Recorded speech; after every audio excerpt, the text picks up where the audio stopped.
Bonjour les amis, bonjour à tous. Alors j'espère que vous allez bien et que le moral est super bon, hein. Alors nous voilà en plein hiver, là, enfin disons, on va attaquer début janvier dans quelques jours. J'espère que ça va et j'ai Pierre qui me demandait des renseignements concernant mon verger. Vous savez que c'était ma première passion. Quand j'étais chez mes parents, ils avaient une quinzaine d'arbres fruitiers et il y avait des variétés de Gold, de super bonnes pommes, vraiment délicieuses. J'avais des cerisiers qui étaient à plus de 15 mètres de haut et je montais dessus d'ailleurs. Bon, il y avait beaucoup d'étourneaux sansonnés qui venaient se régaler, hein. Alors ici, il y a beaucoup d'arbres, vous savez, que j'ai greffés, hein, qui ont 5-6 ans. Ils sont d'ailleurs même très proches. Alors moi, je vous conseille de laisser au moins minimum 6 mètres entre chaque arbre fruitier, hein. Voilà. Alors ici, il y a du cerisier, il y a du prunier, il y a du pommier. Voilà. J'ai même eu des pêchers. Alors, si je peux vous dire, au niveau des pêchers, les pêchers qui ne sont pas fort malades. Alors, je vous conseille, quand vous faites un verger, de toujours faire un plan. Parce qu'ici, regardez, j'ai plus de 55 arbres fruitiers, regardez. Et donc, il faut vous faire un plan parce qu'on oublie les noms avec le temps, hein.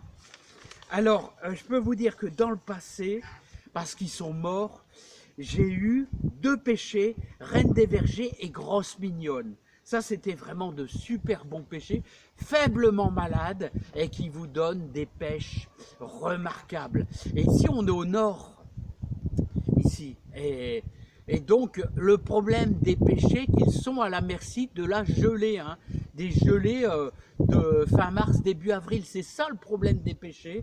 C'est même le problème des abricotiers aussi, hein. Alors, vous voyez ici, je suis entouré d'arbres fruitiers. Il y en a tout plein. Alors, ce que je peux vous conseiller, c'est... j'ai des variétés anciennes. Alors, voilà les variétés anciennes.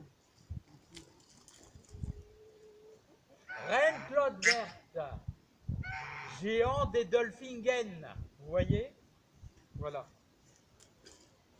Ici, on a de la copie de Napoléon, voilà, et j'en ai même un troisième derrière. C'est dommage qu'on n'a pas une vue panoramique, hein. Voilà.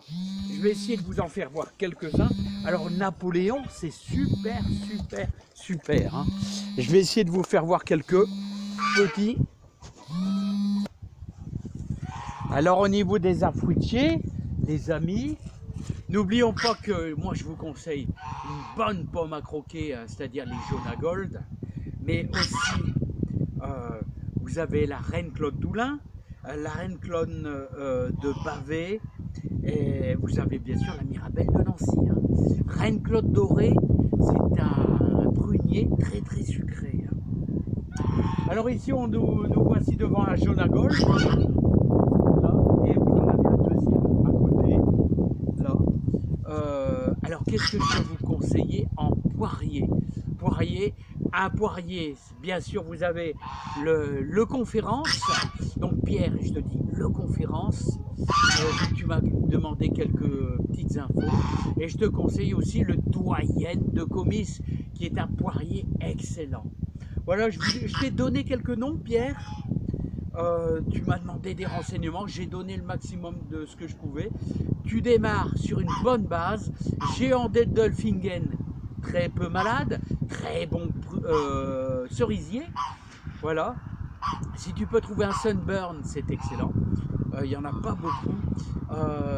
Je te conseille un poirier conférence et doyenne de Comice, et bien sûr un cerisier Napoléon super sucré. Déjà, tu as une bonne base de travail. Allez, je vous remercie tous et n'oubliez pas, faites un plan, parce que croyez-moi, quand vous arrivez à plus de 55 arbres fruitiers, eh ben, ça vous fait un paquet phénoménal. Et j'oublie les noms, les amis, hein. Mais les meilleurs, bon, j'en mets plusieurs quand il y en a des meilleurs, et on se régale, hein. Voilà, je vous dis, il y en a un paquet d'arbres fruitiers, c'est super fantastique, mais c'est un délice quand on mange un fruit super frais, les amis. Allez, à bientôt, les amis.